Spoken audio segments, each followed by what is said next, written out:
कोल्हापूरच्या हातकणंगले तालुक्यातलं आळते गाव या गावात गेल्या 30 वर्षांपासून एका मदरशात मुलांना धार्मिक शिक्षण दिलं जातं। मात्र सोमवारी याच मदरशातून एक धक्कादायक घटना समोर आली। अवघ्या 11 वर्षांच्या एका मुलाची इथल्याच एका अल्पवयीन मुलानं मदरसा बंद पडावा आणि सुट्टी मिळावी म्हणून चक्क विजेचा शॉक देऊन हत्या केली। पाहूया। कोल्हापूरच्या हातकणंगलेतील याच मदरशात सोमवारी पहाटे एक धक्कादायक घटना घडली। सुट्टी मिळावी आणि घरी जाता यावं यासाठी इथल्याच एका अल्पवयीन विद्यार्थ्यानं 11 वर्षांच्या फैजानचा जीव घेतला, तोही विजेचा शॉक देऊन। सोमवारी पहाटे 5:30च्या सुमारास नमाजसाठी मुलांना उठवण्यात आलं, तेव्हा हा धक्कादायक प्रकार समोर आला। 1 महीना हुआ था उसका दाखिला लिए हुए, अभी दाखिला हुआ था 1 महीने के बाद, और रात में 11:30 बजे दुर्घटना हुआ है। और दूसरे दिन जब बच्चों ने जुर्म कबूल किया, जब पता चला है, किसी को पता भी नहीं था कि ऐसा हो सकता है, कभी किसी को मालूम भी नहीं था, किसी को दूर दूर तक गुमान में भी नहीं था कि ऐसा हो सकता है।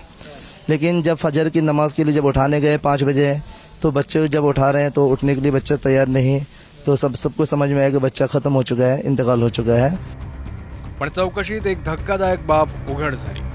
हत्या करणाऱ्या अल्पवयीन मुलानं मदरसा बंद पडावा, सुट्टी मिळावी आणि घरी जाता यावं यासाठी हे सगळं केल्याचं समोर आलंय। त्यानं फैजानला एका इलेक्ट्रिक वायरनं शॉक दिला आणि त्यातच त्याचा मृत्यू झाला। हातकणंगले तालुक्यातील आळते गावामध्ये तब्बल 30 वर्षांपासून मदरसा सुरू आहे। यामध्ये विविध राज्यातील मुलं शिक्षण घेण्यासाठी येत असतात।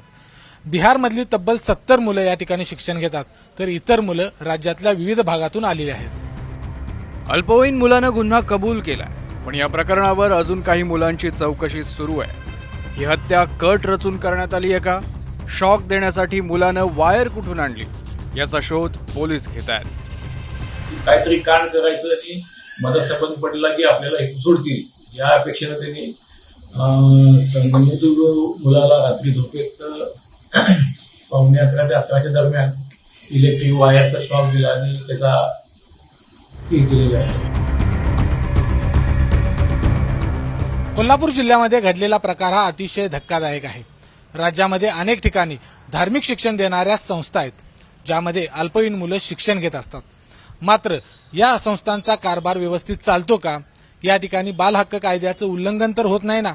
त्याचबरोबर इथल्या विद्यार्थ्यांची पिळवणूक तर होत नाही ना? याची चौकशी होणं हे खूप गरजेचं आहे। विजय केसरकर, एबीपी माझा, कोल्हापूर। एबीपी माझा, उघडा डोळे बघा नीट।